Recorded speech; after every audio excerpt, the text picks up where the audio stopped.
Assalamualaikum warahmatullahi wabarakatuh. Kami dari kelompok 10 akan menjelaskan tentang laporan keuangan sektor publik. Sebelumnya, kami akan mengenalkan anggota kelompok kami. Yang pertama, saya sendiri, Azharina Rizka Devi, NIM B2190515. Kemudian ada Aulia Zahrani, NIM B2190484. Kemudian ada Sri Lestari, NIM B2190499. Dan ada Faras Alia Tamira Husna, NIM B2190529. Di sini kami akan menjelaskan mengenai materi berikut.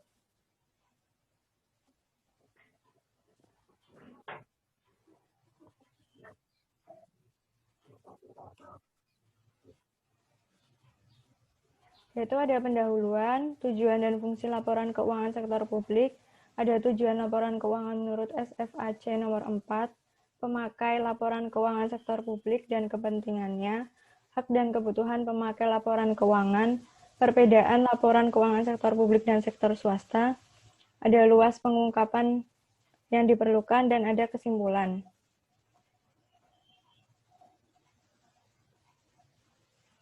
Pendahuluan. Akuntansi dan laporan keuangan yaitu suatu proses pengumpulan, pengolahan, dan pengkomunikasian informasi yang bermanfaat untuk pembuatan keputusan dan untuk menilai kinerja organisasi. Selanjutnya ada tujuan dan fungsi laporan keuangan sektor publik menurut Mardiasmo sebagai berikut. Yang pertama itu ada kepatuhan dan pengelolaan atau compliance dan stewardship. Di situ yang dimaksud yaitu memberikan jaminan kepada pengguna laporan keuangan dan pihak otoritas yang menyatakan bahwa pengelolaan tersebut dilakukan secara sistem atau mengikuti peraturan yang ada. Yang kedua ada akuntabilitas dan pelaporan retrospektif atau accountability dan retrospective reporting. Di situ itu merupakan bentuk pertanggungjawaban kepada publik atau bisa juga digunakan untuk mengevaluasi dan juga dapat digunakan sebagai perbandingan dengan kinerja organisasi lain yang sejenis jika ada. Yang ketiga adalah perencanaan dan informasi otorisasi atau planning and authorization information.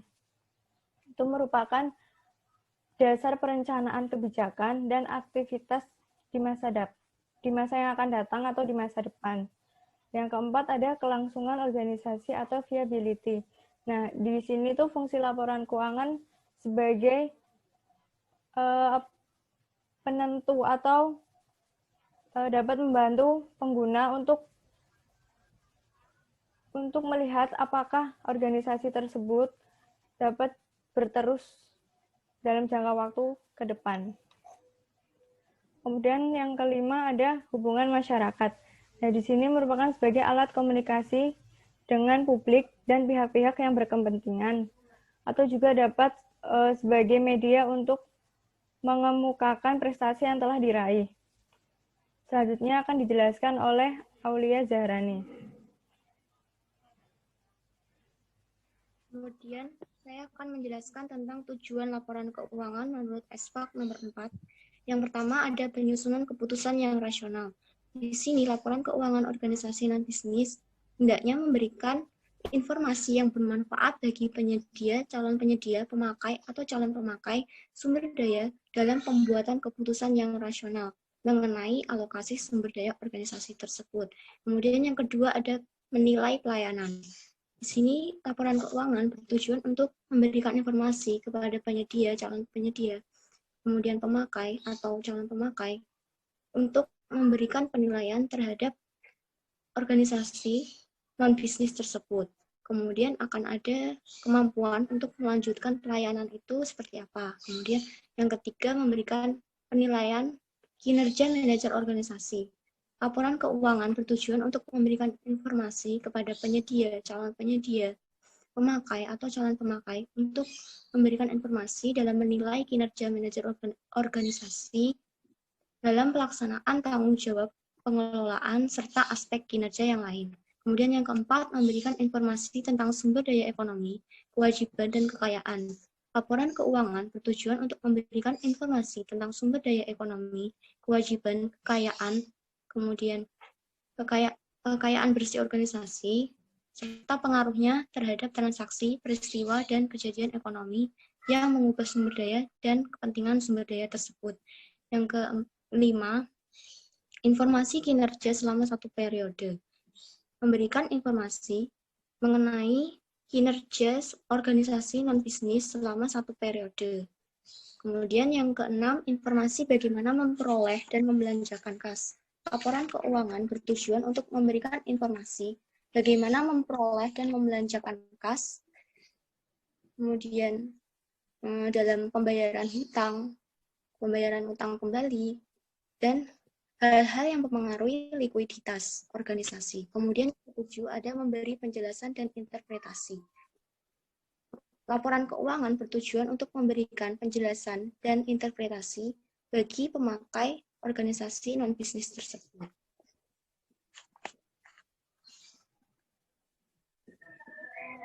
Selanjutnya ada pemakai laporan keuangan sektor publik. Ada menurut dua ahli, yaitu yang pertama menurut Drebin, yang kedua menurut Anthony et al.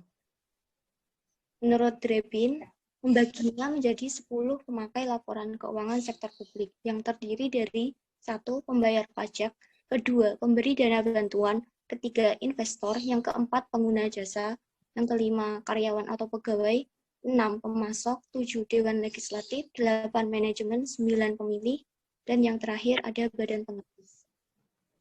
Drebin mengelompokkan pembayar pajak, kemudian pemberi dana bantuan, investor, pengguna jasa, itu sebagai sumber penyedia keuangan organisasi.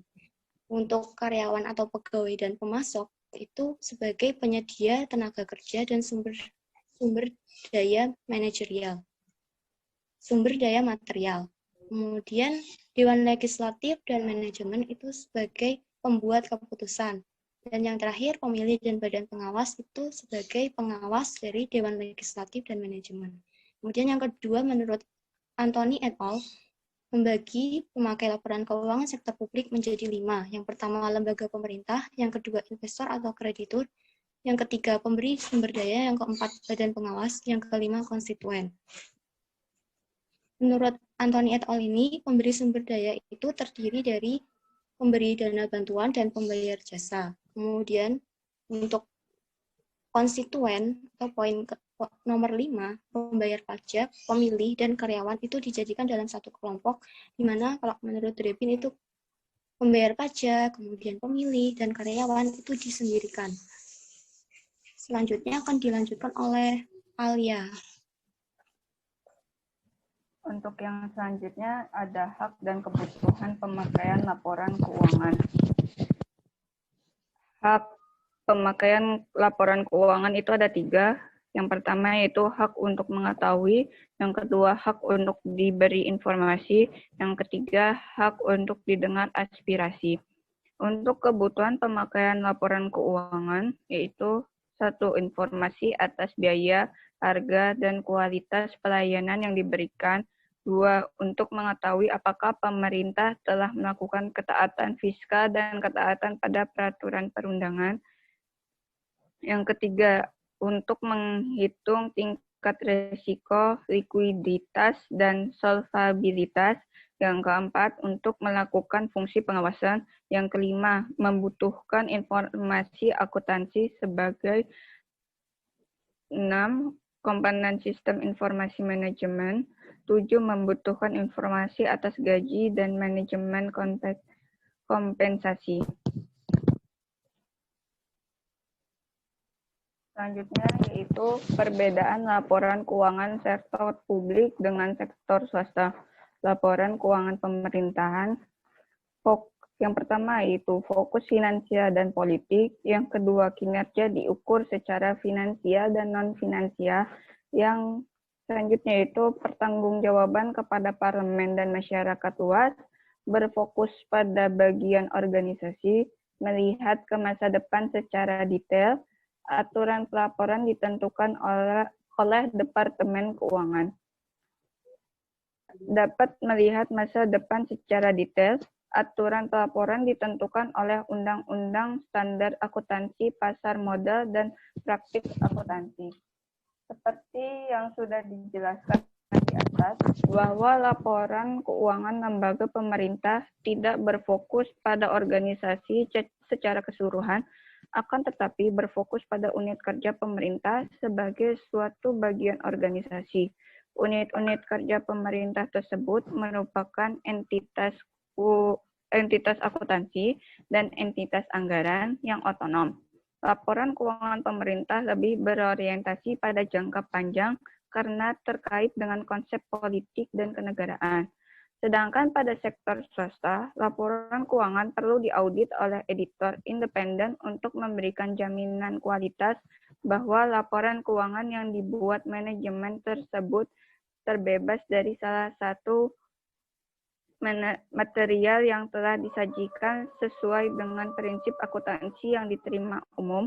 Laporan keuangan sektor swasta fokus pada jangka panjang secara detail tidak dapat dilakukan karena dibatasi oleh adanya ketidakpastian pasar. Untuk yang selanjutnya bisa dijelaskan oleh Sri Lestari.